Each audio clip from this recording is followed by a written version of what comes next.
Welcome back to Brands Hatch and the Power Max Mini Challenge. We are here on the Grand Prix circuit. Fascinating race in prospect. It's Chris Knox who leads the way. JSW class, it's Shane Stoney who now leads the Cooper class. So the two champions for 2014, front of the pack. Though Stoney coming under a lot of pressure from race one winner is Ricky Page.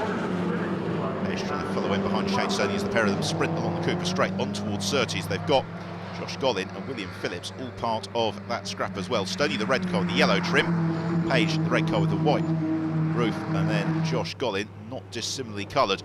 There is the multicoloured entry though of Chris Knox leading race one winner and returnee Jono Brown. And it's Henry Dupree who's now taken his turn in the queue behind. You can see the progress Luke Caudle's making. He's got up onto terms with Rob Smith, and this is what all the neutrals will have been hoping for as Jono Brown and Chris Knox begin to battle with each other. The gaps begin to close down. Same in the Cooper class. Shane Stoney, Ricky Page, if they decide to start fighting for the lead, gives everybody else the chance to close up. It means that Jono Brown, as he looks to challenge Chris Knox to the outside of Paddock Bend, if he's going to make this move, he needs to do it sooner rather than later, because otherwise he is at risk of being swarmed by those around him. So they climb up towards Druids, not to the inside.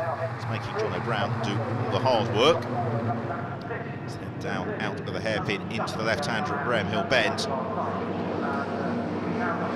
One of the most altered corners really since the Brands Hatch Grand Prix circuit was launched in the early 1960s. Otherwise the layout remains largely unchanged, particularly Surtees, as Jono Brown looks again to the outside. Chris Knox, he's forcing Knox to drive defensively. You can see how quickly the gap to Henry Dupree has come down as a result of it.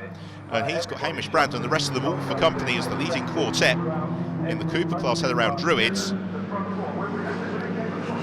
Down towards Graham Hill Bend once more, it's Ricky Page in second place, challenging Shane Stoney. Then we've got Josh Gollin and William Phillips, but they've got plenty of time left. They can just afford to let the race run for a few laps before they really dispute who's going to claim Cooper class honours. In the JCW class, it's a little bit more frantic, because you can see we've got this leading queue of 7 cars, all nose to tail through Westfield. Jono Brown looks to one side, then the other, climbing up into Sheen.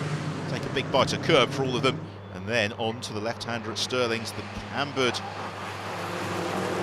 turn. Rob Smith, he has now got Luke Caudle, who is right up onto his tail. So they all dart downhill into clearways. And again, Chris Knox taking a very tight line through clearways. That is going to be an opening maybe for Jono Brown. Henry Dupree may have just missed an opportunity there. I think if Dupree got into the toe behind Jono Brown, he could have launched a bid on both of them into Paddock Hill Bend. As it is, Jono Brown to the outside line. Chris Knox, though, showing exactly how wide any challenge JCW car can be when you want it to. The hill into Druids once more. Around they go. While some good scraps behind as Alan Taylor recovering from that early incident being caught by Josh Gollin and William Phillips. They've got Ricky Page with them. It means that Shane Stoney, I think, has rather broken clear of that trio in the Cooper class, possibly in amongst the traffic with some of the slower JCW cars. This is the fight then for second. As Ricky Page has really lost it. He's been shuffled down into 4th place. Now, although tucked in behind Alan Taylor as across through the gravel track goes William Phillips. Phillips then plants his right foot, squirts downhill. As Knox has now got Dupree leading his challenge. Jono Brown has dropped down to 5th place. It's Luke Caudle who's making the strongest progress. He now challenges Neil Newstead for 3rd. There is Jono Brown. This is exactly what happens when you're running to a really tight train of cars. Is that it takes is 1 or 2 errors and the gaps open up or close up in the blink of an eye. Gideon Cresswell every which way looking to squeeze past Grace Williams. Grace going very strongly this weekend. They've also got Max Lever in that group as well. And the number 10 car of Adrian Norman.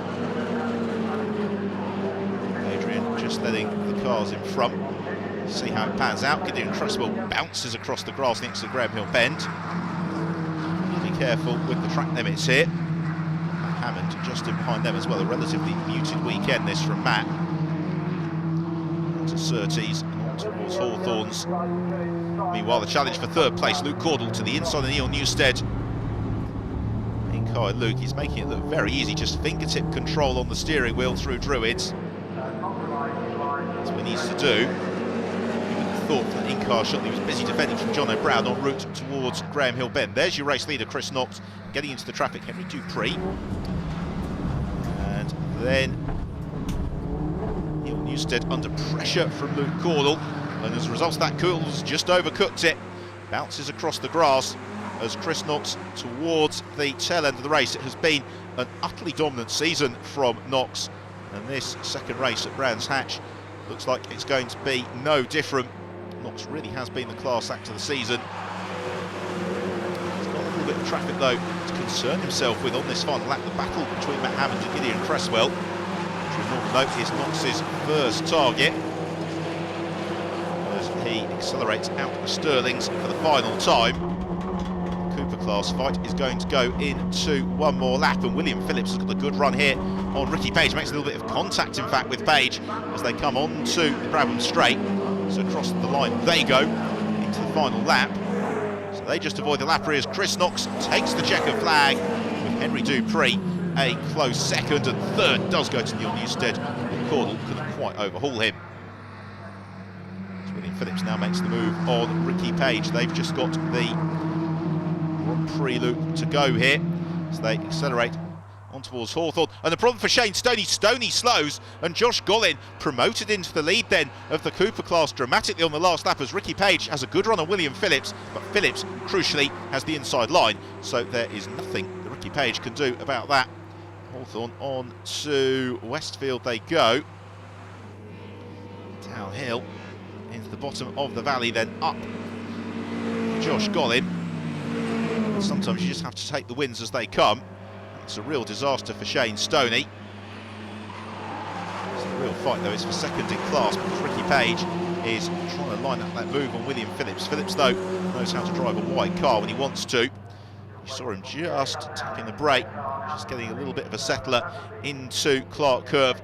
No concerns though for our Cooper class race winner, Josh Gollin. He accelerates through and takes the checkered flag. Phillips in second, Ricky Page completing the rostrum.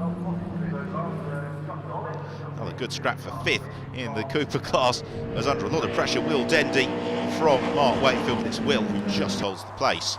So look at the results then, with Chris Knox victorious from Henry Dupree and Neil Newstead. A great drive to fourth from Luke Cordle ahead of Rob Smith and Hamish Brandon. In the Cooper class, the win for Josh Gollin from William Phillips and Ricky Page. Shane Stoney, mechanical issue on the last lap, costing him dearly. He's on to the top step of the podium. Applause for Josh Gollin, and the same for Chris Knox, who really found the Powermax Mini Challenge rostrum to be his second home in 2014. Well, Chris, you said before that the win was what you wanted, so you must be happy with that. Yeah, fabulous. Just massive thanks to the team. We'd done a few changes from qualifying and the first race, so just over the moon at the moment. SO Group Management have put a mega deal together with Accelerate, and we've got Rivervale, Sweet Buzzers, the new guys over there with Plant Hire. I'm actually speechless. I had no idea I was going to win that. I thought Jono was just going to disappear, so I'm just over the moon at the moment. It was a battle all the way through with Will, Ricky, and myself. Shane got a little bit of a lead, so he's focused on battling with each other. Every lap we'd change positions, and as soon as you hit the front of the battle, they catch you back up again, such as a tow in the Cooper class. So, but no, in the end, I was able to come out on top of that battle, and on the last two laps, Shane started to slow down. So. Gutted for him, but at the same time I was smiling underneath my helmet just as I went past on the last lap. I couldn't have done it without the guys at Minicraft and College of West Anglia. They've really put a great car together for me this weekend, so thanks to them. So the standings then after the second race of the weekend: in the JCW class, Chris Knox leading it, and the champion from Neil Newstead, who has been able to overhaul Luke Cordle late on in the season. In the Cooper class, Shane Stoney crowned, Josh Gollin in second from Ricky Page and William Phillips. And those standings turned out to be the final championship positions, because as the third race got underway, the crowded pack on the reverse grid surging up to Druids. As they came out of the hairpin, there was an entanglement amongst the JCW cars. resulting in hefty impact for several of the runners with the Armco barrier, particularly Keith Izzat, and that caused damage to the Armco. And with curfew fast approaching, unfortunately the organisers left with no choice but to abandon the race. The good news is that Keith Izzat, who had the worst of that, escaped with no serious injuries. Due to the incident out on circuit, it wasn't possible to restart the final mini race of the day before the curfew here at Brands Hatch. So that's it for the racing here today, but don't worry, because we'll be back newer, bigger and better in 2015.